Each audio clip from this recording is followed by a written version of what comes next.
right, good stuff. Hey guys, want to join in Mike O'Hara to the discussion. Longtime Lions beat reporter, DetroitLions.com. Mike, how you doing, my friend? Hey, Mo. Mike, first of all, I want to ask you about the helmets. What do you think?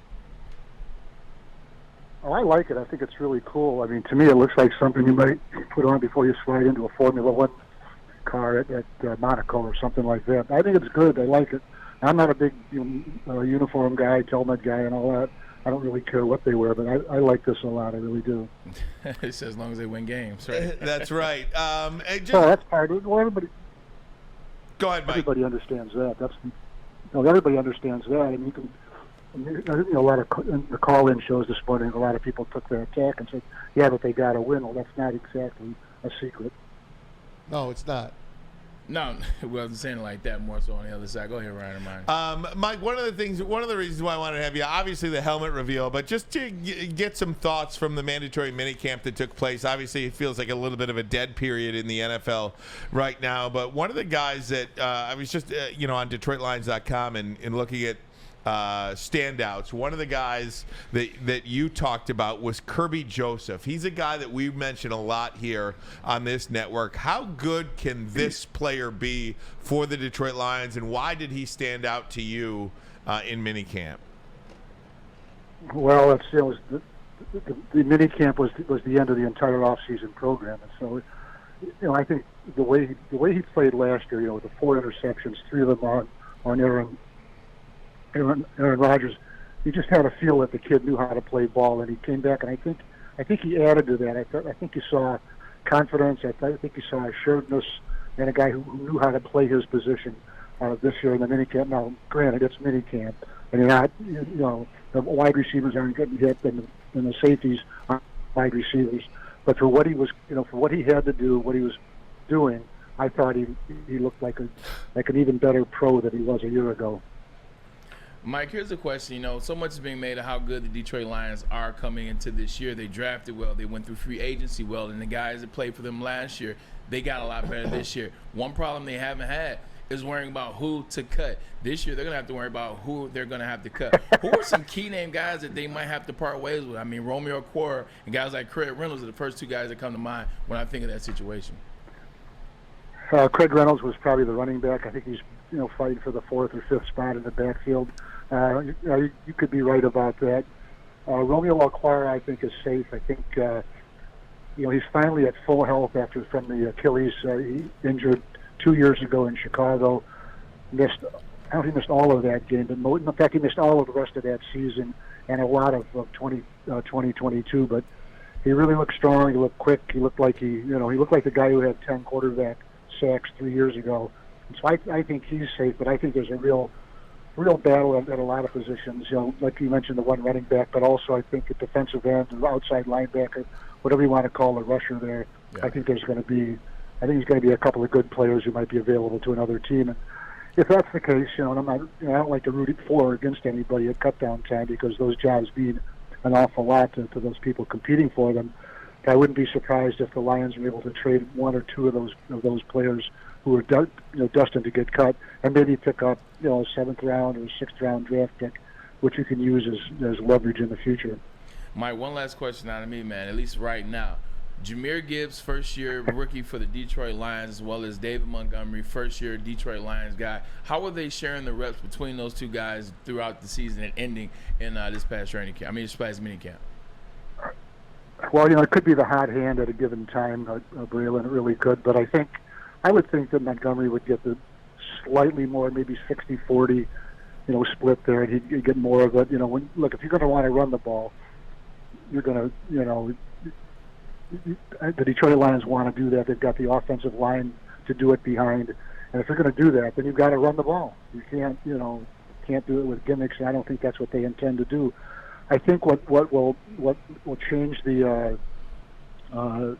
thinking here is that Jahmyr Gibson can really play wide receiver, and I don't mean just catching passes out of the backfield, and I'm not denigrating that or not giving them the value that they have, but he can split out wide, go in motion, come back, and really create some havoc down the field. So I think you could really have both of those guys on the field at the same time, and at the end of a game, one guy might play 60% of the plays. Another guy might play 55. That adds up to more than 100, but it's because they're on the field at the same time.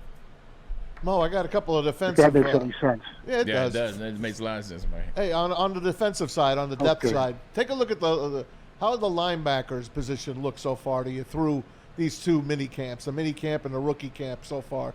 Is it much of a difference than last year? Jack Campbell being in there, Malcolm Rodriguez his second year, and Derek Barnes as well. Well, I think the guy who took the biggest step forward of that group would be Derek Barnes. Really, he started to come on late last season.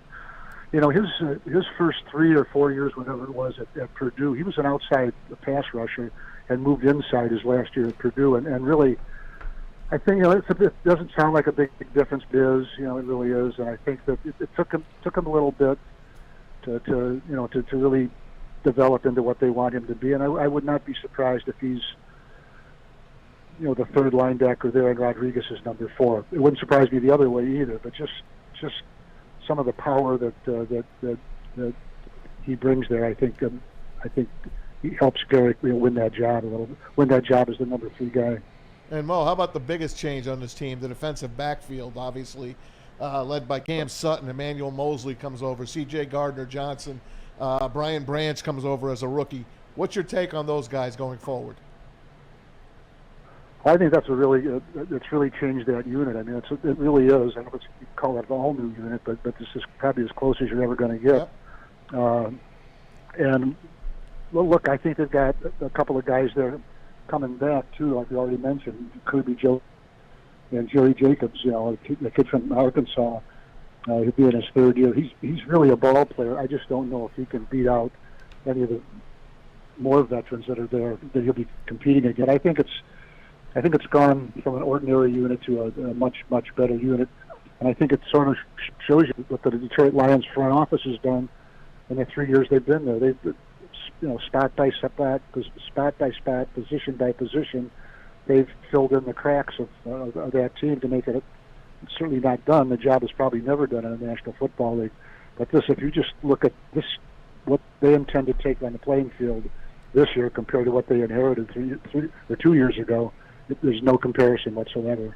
Mike, I want to follow up to that talk about the defensive backfield. Probably, more new impact players in that unit than any other unit on the team.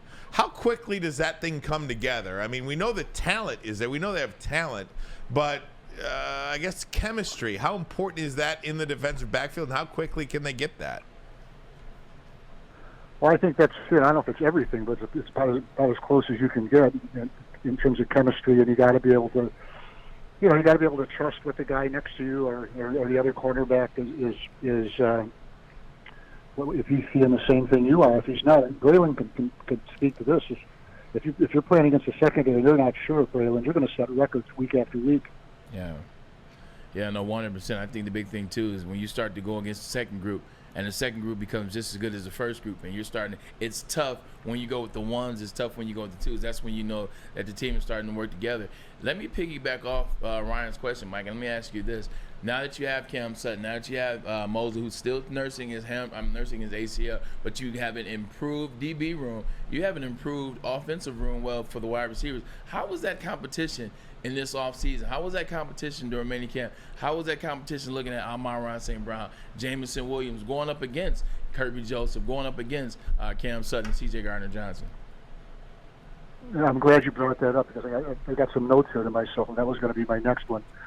Talking to a couple of assistant coaches and a couple of players, what they said was, I think it was that Jared Goff mentioned it too when he was asked about it. He said, he just said it's stickier out there this year. In other words, there aren't the openings that they don't have the openings in the secondary that they had in the last couple of years, and that to me, one of the other assistant coaches, it's been a lot tougher out there. It's been he said it's been a really fun spring, and what he means is the competition between the offense and the defense that's created by the improvement in the secondary. And so that really says something. Look, you just bring this up again. You look at the names and numbers that were there 3 years ago, 2 years ago, last year.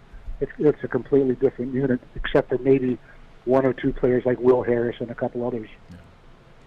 The thing that I love about this, Mike, and this is just a statement, this isn't even a question, is more so players are going to get better. Everybody's going to get better around because Jared Goff, his windows aren't as easy he's throwing to in practice. He's having to throw into some very tight windows now, which means he's only going to get better as well during this upcoming season, man. Mo, have you seen a team? That's a great observation. That's a great observation by you, and that's why you once caught 17 passes in one season. I appreciate and you. no, he didn't pay me to bring that up. That's my guy right there, man. You got a great memory, Mo. You got a great memory. Mike O'Hara joins us, of course, DetroitLions.com. Look, hey, I wanted to ask you. You've been around for a while, okay? You've been through a lot of these regimes. What are you trying to say over there, I'm just saying that he's been around since Mr. Ford broke that logo out a few years ago. Anyway, what I want to ask you, Mo, is have you seen a Lions team this put together this soon? This soon? I don't know about exactly this soon because we're assuming in the next year they're going to be put together. And there are no guarantees, but to go from, what was it, 3-13-1 right. to 9-8 to what we project for them next year. 17 and I think they're going to be a 10-11. Right, 17-0. Well, I think they're a 10 or 11 win team for sure, and maybe a tick higher if they get it. Yeah. I don't know. I always compare a lot of this to the 1990s team from 1991 to 1991 to 2000. They had it was 7 winning seasons. They made the playoffs 5 times. They won 2 division titles and had double-digit wins 3 times. I think it was, maybe 4. So until they do that, they haven't done it. But I think and also most of that was before free agency too. Right. So you could build a team and hold on to it for a long time.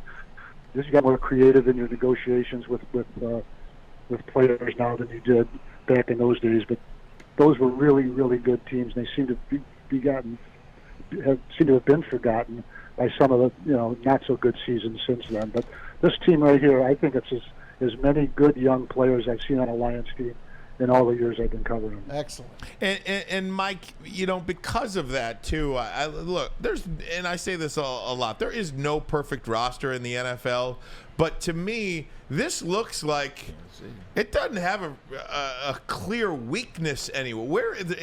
You can't pick backup quarterback. Anybody's starting quarterback goes out, you're done. What is the weakness of this team? Well, I don't think they have depth at wide receiver. And exactly. I don't want to call them weak at receiver, but the receivers they have are good. They need one more. I think they do, or 1.5 more. However, I think what's going to pick up some of the slack for that is this rookie tight end, 2nd-round draft pick, Sam Laporta. I can never get his name right. I've been watching The Godfather reruns too often. Think of Porta Potty. Portabella. Sam Laporta. Portabella's better. Portabella, there you go. Laporta. Sam Laporta better. Unless you do it, but he runs routes. He makes catches like a wide receiver now. Nice. He's 6'3", 248. That's not a wide receiver build, but he's so smooth, almost effortless out there. Just kind of slides through, one crack to another. But that, like I said, that's not a wide receiver, but it's a guy who can catch passes, gain yards, and run after the catch. But I was gonna say last question, Mike. Unless Braylon, I'm sorry if you had anything. Sorry to step on you there, but do you think Brad Holmes' job is never done? But do you think there's some cap casualty out there somewhere? They do have space still. That they bring in a big name guy. It doesn't feel like a Brad Holmes thing to do, but do you think that possibility is out there if they think they're 1 or 2 players away?